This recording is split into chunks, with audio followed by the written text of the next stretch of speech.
So to come here and speak to all of you, life seems to have come a full circle. I love being here in LA. I remember the first time that I came to LA, I was 19 years old, and as Bob was, I think, 1999, I landed LAX, and they used to have these bank of telephones. I had a $35 budget per day. And so I had to find room and board in that money. So I landed LAX, and there's a bank of phones where you can pick up and call motels. And so I try my luck for everything that's around the airport, and I can't find something. And one section of the phone book was dedicated to hotels in downtown LA. So I said, oh, that sounds exciting. So I tried phone numbers, and a Gujarati gentleman picked up the phone. And I was like, these are my people. Because I grew up in Baroda, so I speak fluent Gujarati. So I started conversing with him, and I said, you know, I'm a young student, I'm on a youth exchange program, and I want a hotel. Budget's really tight. He said, don't worry, come to me. It's a very safe area. You're going to be fine. So I take a bus, a couple of different buses. I get there. I think this motel is on the intersection of Wilshire and Death, basically. So I get there. It's just on the edges of Skid Row. I get there, and the bus driver was kind enough. He said, you seem like you're totally fish out of water. Are you sure you want to stay in these parts? I was like, look, I spoke to a friend of mine. He has this motel, and he said it's extremely safe. So I get there, and he's standing behind a bulletproof glass. So I said, Bhai, tame to kidu, you told me that this is very safe. He said, it's always safe behind the bulletproof glass, right? So that was my introduction to LA. I've always had great memories, so it's great to be here. And what I'm going to work with Sasi. We haven't worked before. We don't have a clicker, so we're going to try this. And every time I touch my mic or touch my nose, she's going to move the slide. We're good? We're going to try this, okay? All right, so I do want to talk a little bit about, if we can advance to the next slide. I do want to talk one more, please. About a couple of stories, and they're both based in the California area. And I think these will eventually relate to a little bit of what Balan ended with, which is culture, right? I'm not an engineer, but you know, I've been blessed with a great team, and we've built a strong business with over 800 employees globally. That at the end of the day, culture really matters, and some of the things that I believe plays a role in that is what I call corporate intuition, right?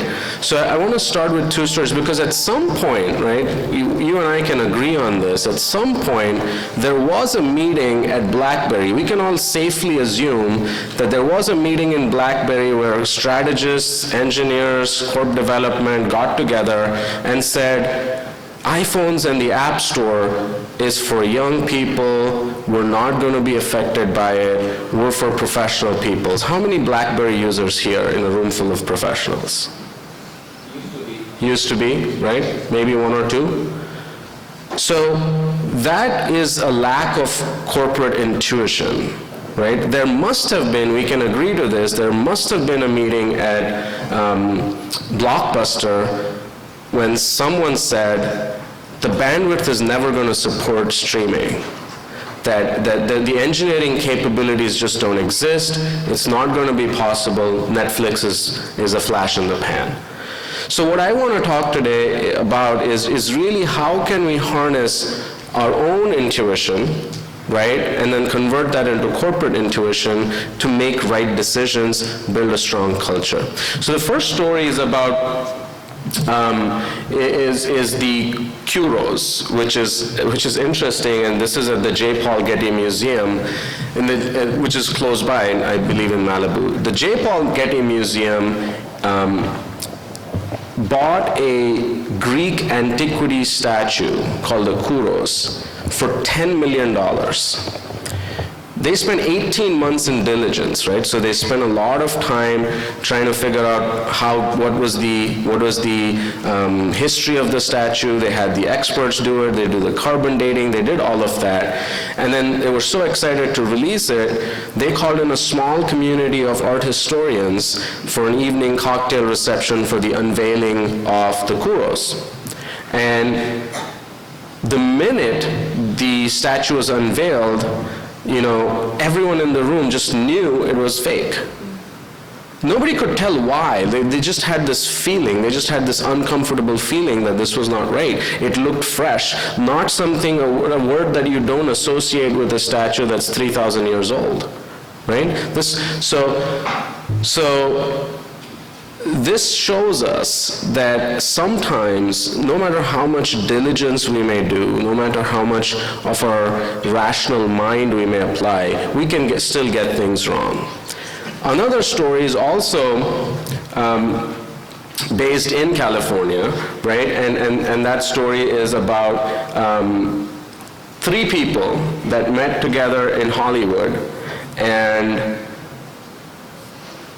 none of them had ever made a movie, right? One was the guy who founded Paramount Studio, which is a spin-off from Sony. One was a up-and-coming actor. He had nothing really that was mentionable. And one was a director who had this was his first movie. So the director and the studio guy are auditioning for their lead actor. And every big name had auditioned for the part because of the Sony brand behind the new upstart studio, and they just didn't find anyone, right? John Travolta had auditioned, a lot of other actors had auditioned. This young guy walks in the door, they don't ask him to speak a line, he gets the part. The director and the studio producer instinctively knew that they had found their lead actor.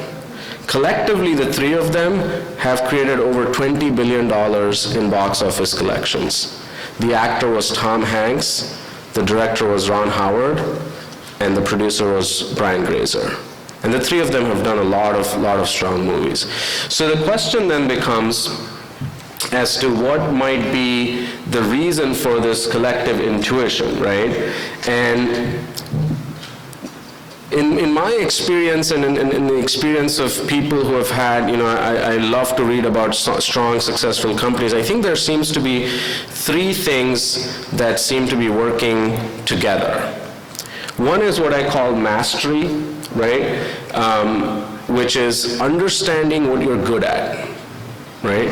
If you ask sports players, most of them will tell you that they've been in the zone. And you can only be in the zone if you have put in 10,000 hours of practice. So you're not really worried about how to hold the tennis racket or what kind of a golf swing to make or how to bowl an in-swinger. You kind of know how to do it. You've practiced it, and then when you get in the zone, it just happens. So mastery is important.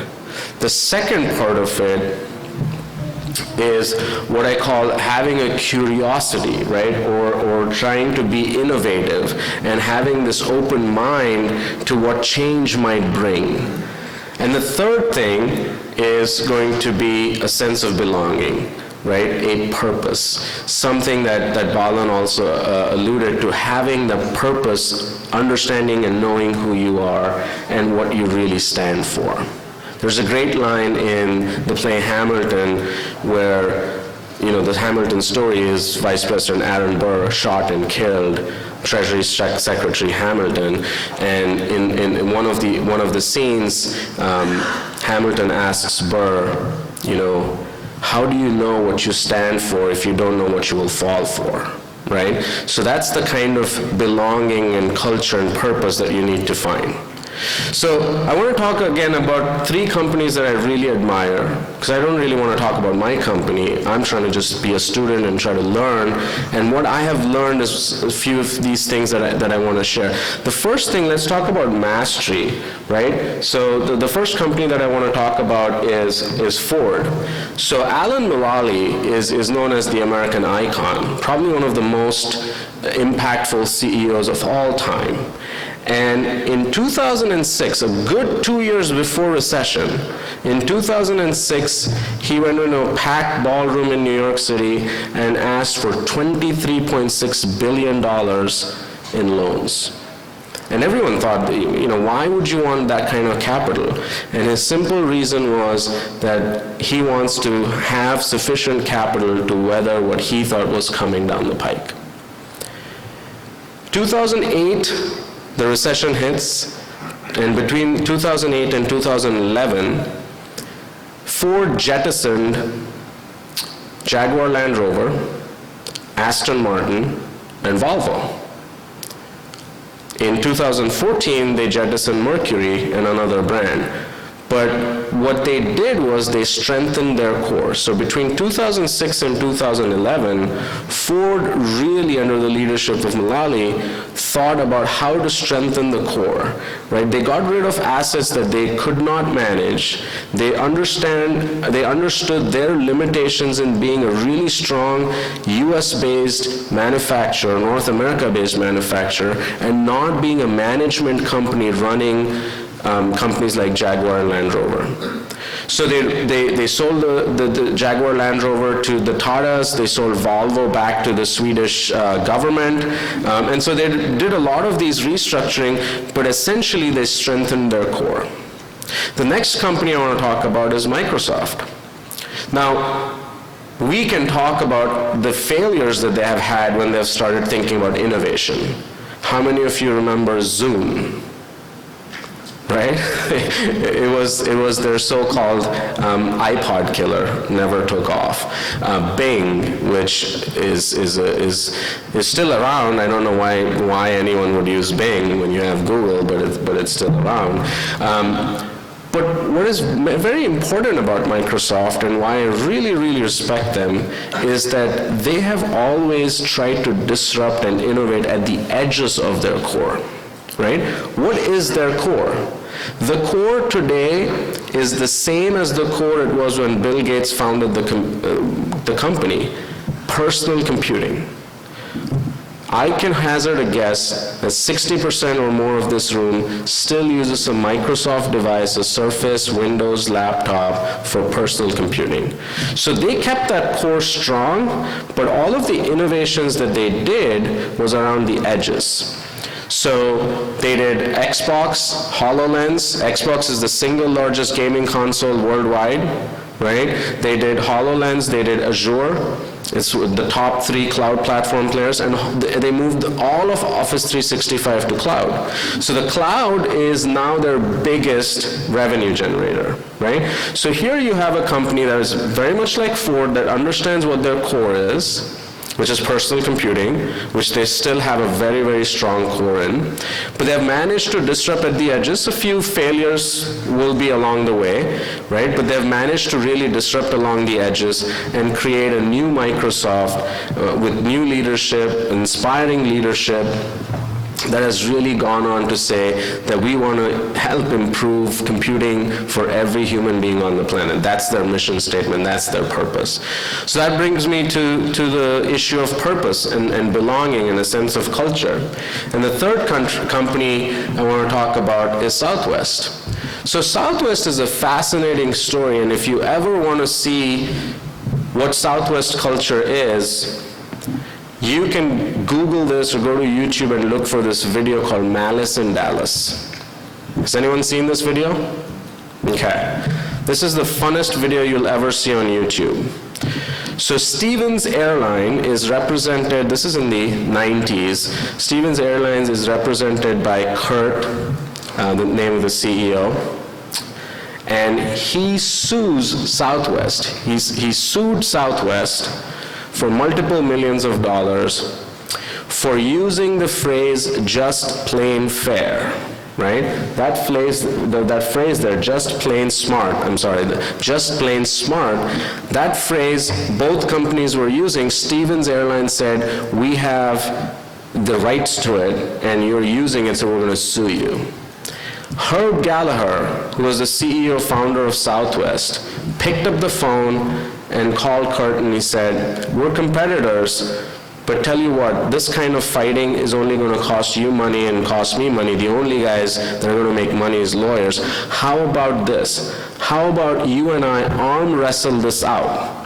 Whoever arm wrestles and wins the arm wrestles, we'll make a big event out of it. All the money we generate, we're going to give it to charity. Whoever wins the arm wrestling, you can keep it. So here's a 65, almost 70-year-old guy arm wrestling a very buff and well-built Kurt. And they made it was a big televised event. They generated tens of millions of dollars. They generated enormous amount of goodwill for the two companies.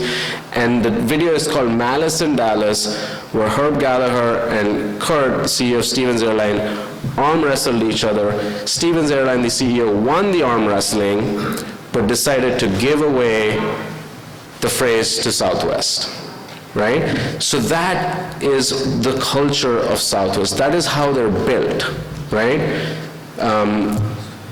They started at Dallas Love Airport, and when they wanted to come up with a tagline, they said, love and efficiency. Right? So that is what they're rooted in. It's a very fun place to work.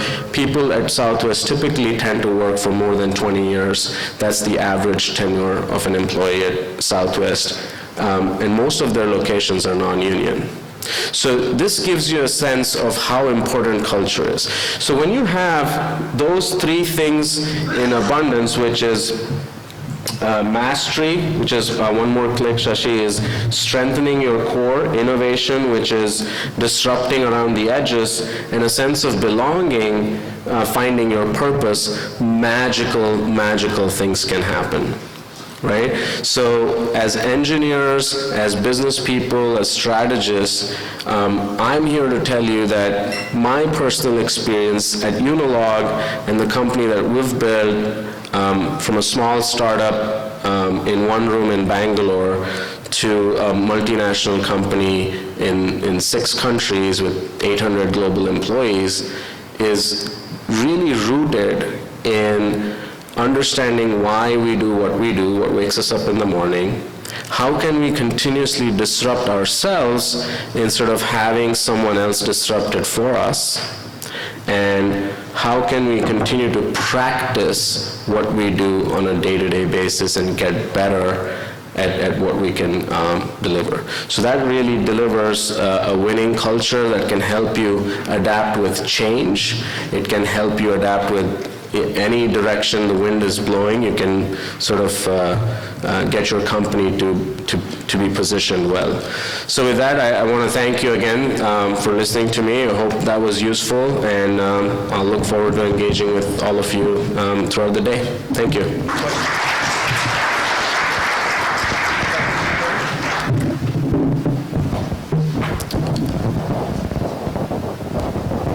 E-commerce is a very challenging area. I was wondering what's unique about your services? At Unilog? Yeah. So I think when people ask me, what differentiates us in e-commerce, we provide a software product for B2B e-commerce. From a technology perspective, not much. I always tell that there isn't really much that separates best-in-class companies from a technology perspective. I think what is genuinely a differentiator for us, it goes back to our vision for who we are and who we want to be. I think our vision is very different from our competitors. Our belief is that we build a software for B2B e-commerce to help elevate our customers. So all of our features and functionality is really rooted in the fact that we want our customers to win. We want our customers to be able to compete with Amazon and Grainger and the big box retailers. And a lot of our customers have that existential crisis or the crisis of identity. And so everything that we're building on the product side is really rooted in our vision for the industry, for who we serve, and obviously that, I think, is the single largest differentiator. There's tons of product feature functionality that my product marketing person will say we do better, but I think my competitor's product marketing person could give 10 things that they think they do better. Are you using AI? We are. So data is the new oil. So we have, hundreds of e-commerce sites that are running on our platform, and the data that we generate in terms of identifying which are the fastest moving product categories across different sites, which are the fastest moving replacement parts, which manufacturers and brands are doing really well. So we do a lot of analysis using AI in terms of understanding what the data is telling us.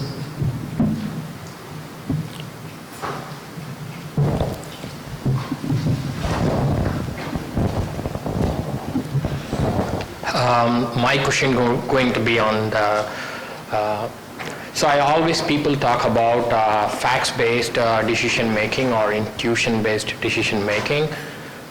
I always felt there is a line where you decide, okay, I'm going to go by my intuition versus the facts. So what would be your take on this? Yeah. So I'm a huge fan of Daniel Kahneman. I went to University of Chicago much later in life, even though I dropped out when I was younger. And Daniel Kahneman is a Nobel laureate, is the only psychologist to win a Nobel in economics. And he calls it slow thinking and fast thinking, slow and fast, system 1 and 2. So all decision making is essentially either from the rational side of our thinking, right, with facts and with data. And I think that is 80% of what we do. That really does all of the heavy lifting. There's a 20% side, which is the slow, the fast thinking part, which is you make decisions in a split second. You just know what you're doing. You are in the flow. So it's usually the way I like to approach decision-making in terms of strategy, in terms of setting company vision, etc., is to allow me to be guided by the fast thinking, which comes from the gut, which is intuitive, but then back it up with a lot of hard work and data, right? It's always a hunch and some sort of an intuition or some sort of a feeling that you have a strong sense of what you think is right, but it has to be absolutely rooted in data, because that's what the slow thinking part of it, the more diligent part of it, is really going to help identify what the pitfalls may be. That's at least my approach to decision making. Yeah, thank you. Good. All right, thank you so much. Go ahead. Thank you. I think the stories are very fascinating, especially the Southwest one. And the question I have is, I know you said you have a differentiating your services.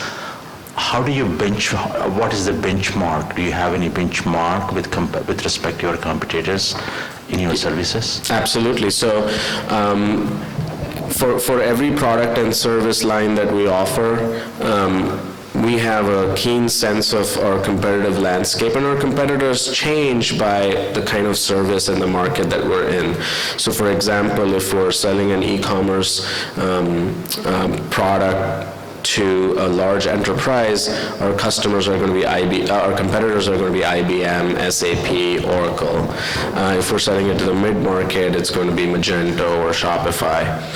And one of the things that we really like to do is try to understand what is the benchmark that is useful for the customer, right? So when we're in that competitive battlefield, right? Going back to the question, how do you differentiate yourself? We go in terms of saying, the benchmark would be not how fast our services are or what quality we provide. The benchmark that we like to present is how fast the end product or the site is going to be. So we typically will do a competitive analysis of a site that our customer wants us to build and a big competitor in their area, so our customer's competitor, and we'll map it up and say, hey, you're competing with Acme Corporation, their site is performing exponentially faster than you, and we're going to match that benchmark. So it's a different way, but I think you have to provide benchmark and data and competitive differentiators for things your customers care about, not what you care about. So a lot of times I see companies that get wrapped around the axle in terms of saying, here's what we do, faster, better, slow, cheaper, But I don't think customers really care about that. Customers eventually care about, well, what impact will you have? What outcomes can you give me? What outcomes will you deliver for me? And that's the benchmark that we try to chase. As a technology entrepreneur, you struggle with hiring, training, managing people, allocating work. So I think you build a 800 people team. How do you struggle on technology? Oh, for sure. I think the biggest barrier to growth is people, good people that understand your vision, that are believers in what they're doing, and come into work giving 100%, right? If you and I had companies where people walked in the door at 8 a.m., 100% in, we wouldn't have to do much, right? Because then they would be able to carry the company. That doesn't always happen. The only way I think we can continue to practice that is to genuinely show servant leadership, right? Which is everyone looks at the leaders when we come into work, right? They look at us to make sure that we are living our own values. And to me, I think everything that we have done has been based on the fact that we're servant leaders, that we go in and we offer leadership as a service. It is really important for people to feel that.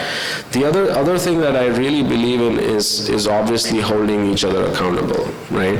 And so we have a lot of tools that we use for holding people accountable as we build larger and larger teams, is that you're always going to get bad actors. You're always going to get people that are not 100% in, they're not even 50% in. You want to try to provide as much of that in the hiring process. So we do a lot of stuff, and we use predictive index, for example. So we use a lot of tools to identify what kind of soft skills is required for the role. So for example, if I'm hiring a QA manager, right, and if he or she is not the most social person, I don't mind that, right? I think that role demands a certain type of sort of a friction, right? Because you have to be internally, you have to be to be a good QA manager, you have to really want to find fault, right? And that's a unique skill. So we try to do as much as we can in the hiring process to say for a particular role, what are the predictive indexes that we can chase in order to really define that. Once they're in the door, it's always good to have the right metrics, all of the measurements, standard management principles in terms of how you hold each other accountable. And then finally, I would say transparency. I think a lot of leadership today has this feeling that we have to not tell our employees or team how we're doing, that we have to be either always positive, or if it's too good, we don't want everyone to know how good we're doing. And so I think that should go away, and I think the modern companies of the world are all about transparency and providing more information to employees in terms of saying, how's the company truly performing, how much salary does a CEO make, for example, even if it's a private company, just to get them, get an understanding of that they feel part of a larger team. Is that it? Yeah, thank you so much. Appreciate it. Thanks.